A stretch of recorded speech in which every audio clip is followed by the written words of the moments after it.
In the Pocket, a talk show that showcases Mainers who are people of color. Each episode represents a member of the Maine community from art, culture, and business, the earth, wind, and fire of life. Embracing and exploring the Black diaspora and descendants of American slavery through conversation is the foundational concept of In the Pocket. The overall mission of In the Pocket is to create conversational space for all people of color that is documented and celebrated through sharing of life experiences. If you like what you're hearing and want to hear it again, or want to check out our archive of past shows, look for us at inthepocket.captivate.fm or search In the Pocket on iTunes or wherever you like to listen to podcasts. Find us on Facebook and Instagram at In the Pocket and give us a follow so you never miss a show.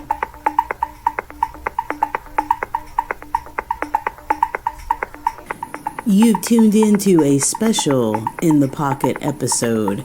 It is part one of a two-part series for Aaron Amadei, who is running for Congress in Maine's District 1. Part one goes over basically his campaign, his issues, his backstory, and part two is going to be where he's a little more personable. Not that he's not personable, but we get to see more of the humanity aspect of this candidate.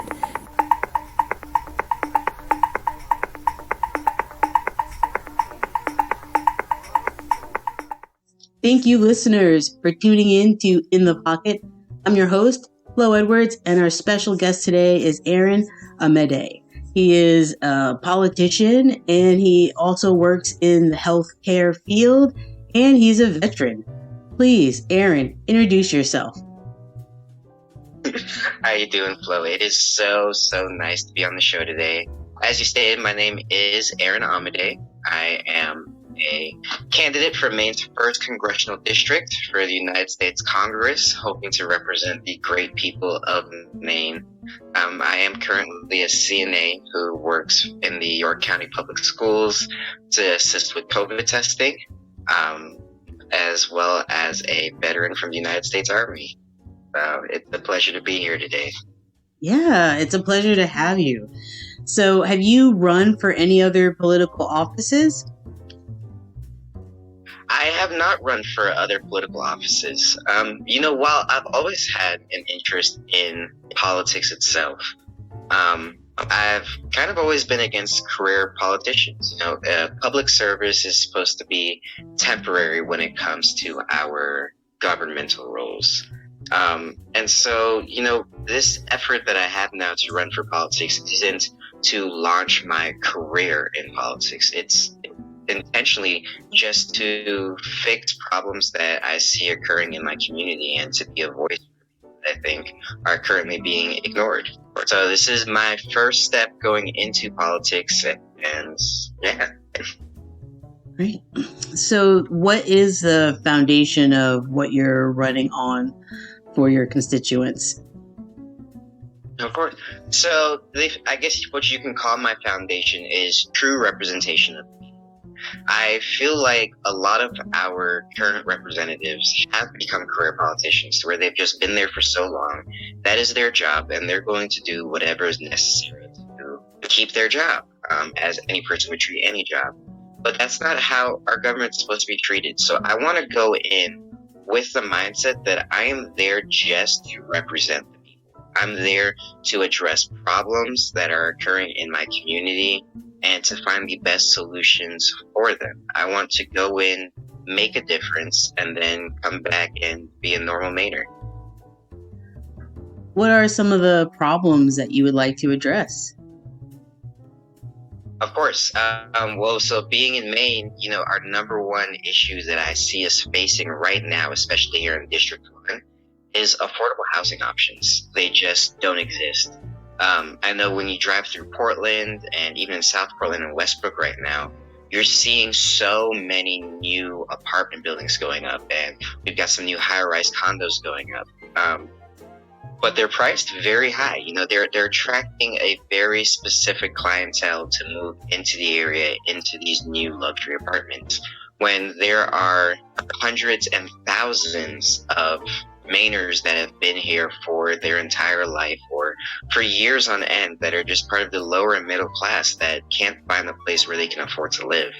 I think we need to redirect our development efforts to ensure that we're taking care of the working class of Maine and that we're not just trying to entice higher income range to move into the area to bring more money into our economy. Because if we allow the people who live here to have housing and to settle that part of their lives and focus on their careers, they will contribute to our economy in a way that we don't need to bring outsiders in for it.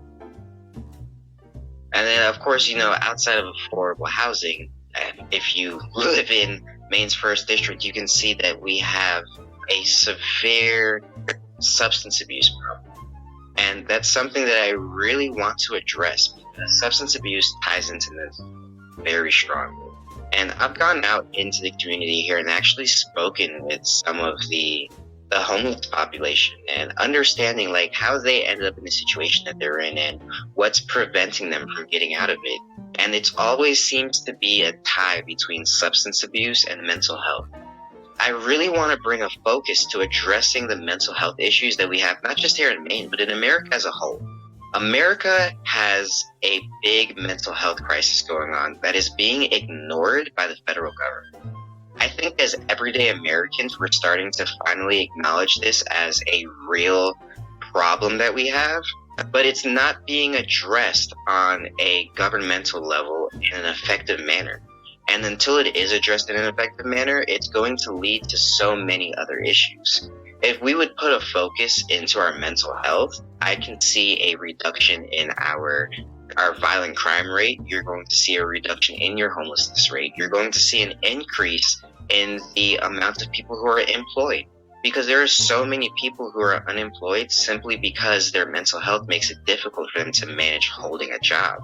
So we need to make sure that we're normalizing mental health and that we're giving people the tools necessary to be able to, maybe coping isn't the right word, but to be able to manage their mental health in a way that allows them to function as everyday Americans, just as people without mental health. So I hear we've got affordable housing, we have mental health. Are those like the two key issues? Those are two key issues that I think are affecting us here in Maine the most. If you've gone through my website, a lot of things I want to talk about healthcare. I want to make sure that everybody has access to equitable healthcare. It is unfathomable that we can live in the United States of America and people are scared to go to the doctor. I remember that we went through this phase here a couple of years ago where people were calling an Uber instead of calling an ambulance just because of what the price is. And that's not okay. That thought should never go through our heads as Americans of, oh my God, I'm having a medical emergency. Don't call 911. Let's wait for an Uber. That should not happen in this country. And I want to do everything in my power to make sure that we're reducing these healthcare costs to a point to where everyday Americans are able to go and have their medical needs met, while still ensuring that all the medical facilities are able to operate efficiently and pay their staff, the wages that they deserve. So healthcare is a big focus for myself. Education is something I'm very passionate about. I come from a family of 6 siblings, and I am the oldest by 10 years. So I've really got to witness the education system from a different perspective, because obviously I went through it myself. But now being an adult and watching my siblings going through the education system and seeing the education that they're getting compared to the education that I had or the education that I went out and sourced on my own, I'm seeing all the places where our education system is lacking and it can be improved. And it's not on the teachers for the most part whatsoever. Teachers are doing the best that they can. It comes down to the administration and the regulation. That we need to ensure that we're allowing teachers to teach and that we're not micromanaging them too much. Obviously, there needs to be a set of standards to ensure that on a national level that we're all on the same page. But we need to give teachers the ability to actually educate students in the most effective way. My sister, who attends a school here in Saco, Maine, was saying the other day that she feels as if teachers focus on one teaching style, and so the rest of the students end up being neglected. And like I was explaining to her, how it's not necessarily teachers' fault, because there's so much regulation as to what they're required to cover and the time span in which they're required to cover it, that they don't necessarily always have the time to go through all the different ways that they could teach a certain topic. So students end up falling behind or being lost and confused and giving up. And that's something that we need to address, is making sure that we're allowing our teachers to customize their lesson plans in a way that allows the students that they have to learn. These teachers are the ones who are spending every day with their students. They know how their students learn. They know how to help their students succeed and to become productive members in the American society. But I feel as if sometimes lawmakers and administrators who are a little outside of the classroom, or a lot outside of the classroom, we put rules into effect that are great in theory, but in practice just inhibit the teachers from actually doing their job. So I would love to sit down with educators who are actually in the classroom and find ways to revamp our education department to allow them to do their job in a more effective way, which would then allow students of all different backgrounds to be able to absorb information in a much more effective way. And that would improve so many different things over time. What we see a lot, like in the Black community, is, when you have these teachers that aren't able to explain something in a way that these students can understand, what you start to see is these students giving up. It's like, I'm just not going to get this. Like, I give up. And usually, these are in low income areas that aren't getting the best funding. So the teachers aren't going out of their way because they don't have the time or funding to do it. They need to stop allowing students to get to a point where they feel the need to give up, because that is what leads to poverty, is when they give up and, they drop out of high school. They go straight into the workforce and give up on furthering their education, and then they end up at a wall block, because without that education, you can only make so much money. And I'm not saying that you need to go to college in order to be able to provide. Trades we have seen through the COVID-19 pandemic that these trade skills are the essential jobs in America. But we need to ensure that we're instilling inspiration in them, and that we're giving them hope, that we're giving them the ability to understand that even though I didn't understand it when you taught it to me this way, all I need to do is ask you for clarification, and you will come to me and explain it to me in a way that I understand, and I can then continue to progress.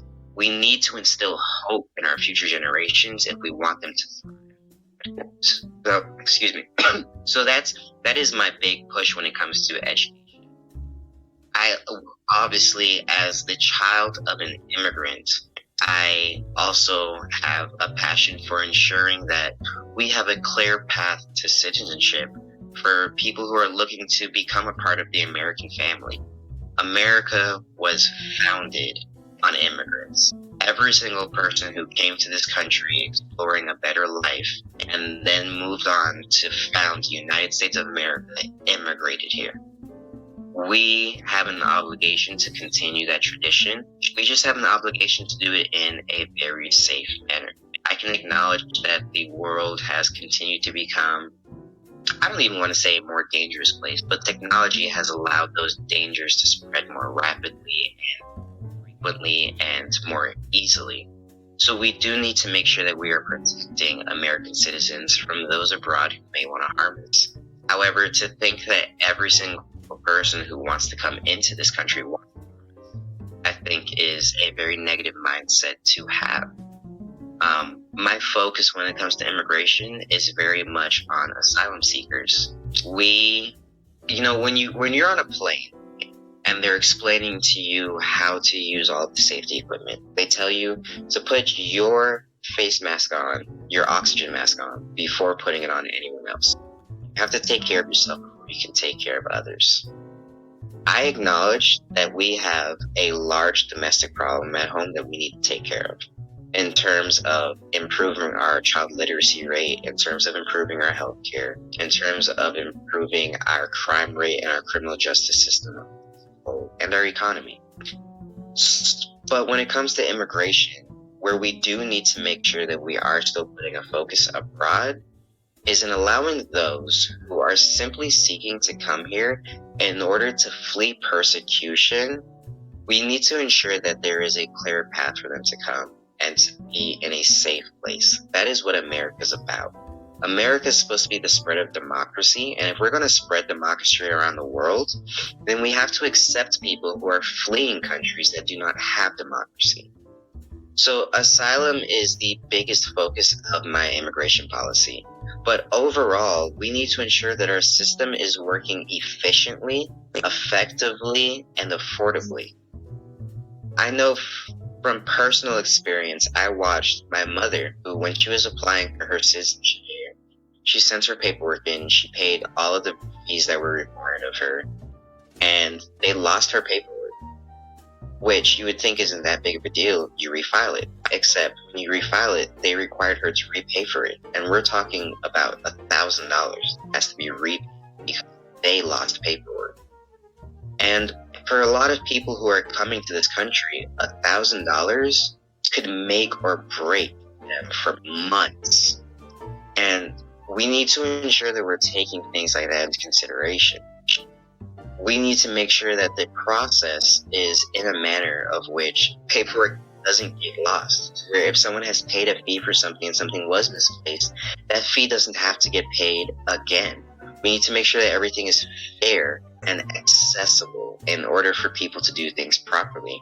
We hear our conservative counterparts complain all the time about people who immigrate to this country illegally. But we have to ask ourselves, why are people coming illegally? What is it about the process that is so difficult that people find the need to skip the process and just come here and risk being arrested, risk being banned from ever applying for citizenship here? That is a major risk that they're taking. So why are people willing to take that risk? And what can we do to inhibit people from wanting to take that risk? So that's a big focus that I have when it comes to immigration. I'm sure I'll continue to talk about other ideas I have as we get through this conversation.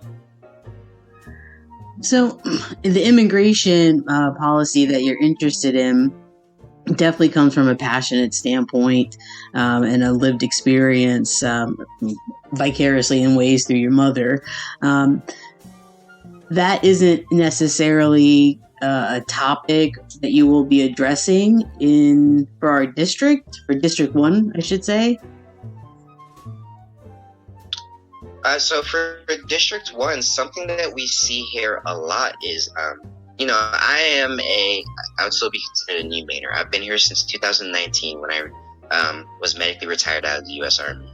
So when I first moved to Maine, the first question that everybody asks me is just like, do they have black people in Maine? And I was like, I don't know, but I'll find out when I get there. And then when I came here, what I found was, as I'm sure that you're aware, we have a large refugee population. So my immigration policy is going to be very, very focused on District 1 because of the amount of refugees that we do take in from Africa and the different countries in Africa, and make sure to specify that. So that is something that will be a priority in District 1 is immigration. Because of that, we have so many asylum seekers here, so many refugees here that are coming here wanting a better life for their children, for themselves, and for their future generations. So they are the ones that I have in mind as I work on my immigration policy.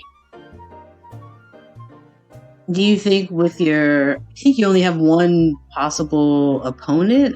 Is it Shelley Pingree? So Shelley Pingree is the current incumbent. We are still trying to figure out if, in fact, she is running for re-election, because currently it seems like a lot of places are reporting that I am the only Democrat running in District 1.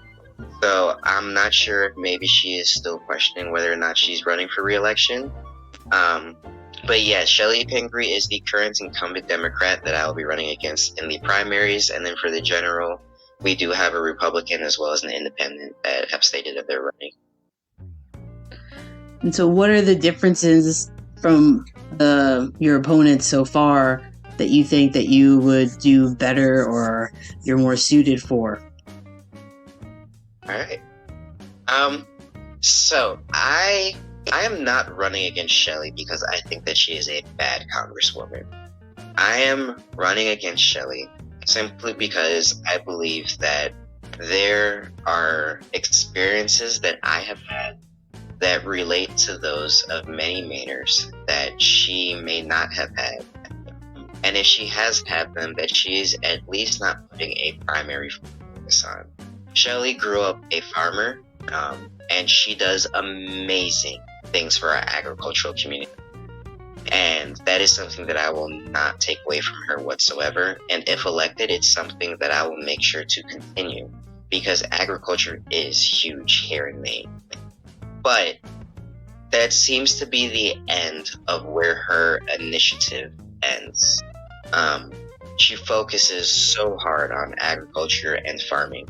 There are so many issues going on in this district, as we've discussed already. The human rights issues that are occurring in this district, I feel like, are being neglected. And I think part of that just comes necessarily from her personal experience. You know, myself, I come from a single family background. I grew up with a single mother. My grandmother helped her raise me. And when I was 16, my father came into my life. And now I have a great relationship with my dad, which I'm so thankful for it. But I grew up without that. So I understand what it's like growing up in a single parent household. I understand what it's like being the child of an immigrant. Because those are two very different challenges in themselves. Being an immigrant and being a child of an immigrant is two different challenges. As the child of an immigrant, it has been placed on me that it is my obligation to be successful because of the sacrifices that were made by your parent. You know, your parent, in my case, my mother, went through all of the challenges of being an immigrant in America, a Black woman in America, a young pregnant Black woman in America, and she went through those things and survived those things to ensure that I could have the best life possible. So I now have an obligation as the child of an immigrant to ensure that I succeed and that I use the opportunities that we're given in America to make the biggest difference possible for future generations. So that's definitely what I take into consideration when it comes to those things. Awesome. I love that you always bring up your lived experiences because it is basically what makes us who we are. And I noticed that while you were in the Army, you were, well, actually, let me backtrack a little. I noticed that you moved to Maine in 2019. How did you choose Maine? Was it you were looking at a map and you threw a pin? Like, what brought you here? So, you know, when I got out of the Army summer of 2019, and I went back home to Florida for about a month, and I realized, wow, I hate the heat so much. Because while I was in the Army, you know, I deployed over to Europe to train our NATO allies. So I spent time in Germany and Poland, and I happened to be there for their entire winter, which is very equivalent to what Maine is. And also, a lot of people don't realize, but Midwest winters, I think, are a little bit worse than Maine winters. So I got so used to the cold, and I honestly fell in love with it. But I got back to Florida and I was like, I can't do this heat. I had a friend who was living in Portland. He was like, yo, come up and visit. I came up to visit Portland, and because I was looking for some place to relocate to. So I came up to visit Portland, and I fell in love with it. I'm like, everybody is so nice. I love the small towns. The fact that most places in Maine are towns and not actual cities, like, that's something that I absolutely love. The community feel up here, the way of life up here. The fact that, you know, in Maine, you have legal marijuana. They legalized gay marriage before the federal government did. And on top of that, they are constitutional carry state. I'm like, Maine is, I remember when I was a kid, we used to have a joke. And they're like, I just want to go to my gay best friend's wedding while carrying a gun and smoking a blunt. It's like, it's just like, I just want to be free. Like, that's it. And it's like, and Maine was that place. And then when I saw the Maine motto was the way life should be, I was like, yes, this is it. And I swear 2 weeks later, I moved to Portland. And 10 months later, I convinced my mom to move up here with her new husband at the time, and my siblings. So now I've got my mom, my stepdad, and all my siblings up here. And we've all decided that this is home for life. We love the community feel and just everything that Maine represents. It's, in my opinion, Maine is the best state in the country. Awesome. Well, I would love for our listeners to know how to reach you. Please, what's the plug? Of course. So I strive to make myself as accessible as possible. So the first means of access to me is, of course, my website. It's amedeforcongress.com. That's AMEDE4FOR Congress.com. And through there, you will find the address of my office, my phone number, as well as all of my social media links. I am on Instagram at Aaron.Amade. I'm on Twitter at Aaron Amade, and you can find my Facebook page, Aaron Amade for Congress. And I keep my phone number on all of my platforms because I want people to reach out to me. I want you to call me. I want you to text me. Bring me your concerns. I want to be accessible, and I want to maintain that as a congressman to where people can actually get through to me. I represent you. And in order for me to represent you, I have to hear what you're thinking. I have to hear what your concerns are. As much as I would love to have the ability to just read everybody's mind in this district and go to Washington and make decisions, take everyone's consideration, I'm not that good yet. So until that point, I need people to contact me. So please reach out to me. My email is also aaron@amedeforcongress.com, so you can send me an email, and I'll do my best to get back to you. Even if you don't get an immediate response from me, I promise you that I did at least read or listen to the voicemail, and I'm taking it into consideration. I'm sending it to my team so that we're incorporating it into everything.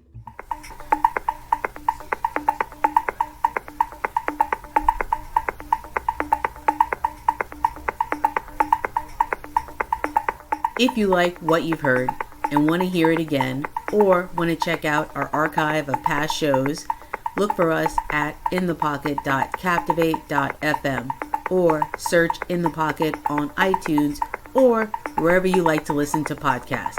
Find us on Facebook and Instagram at In the Pocket and give us a follow so you never miss a show.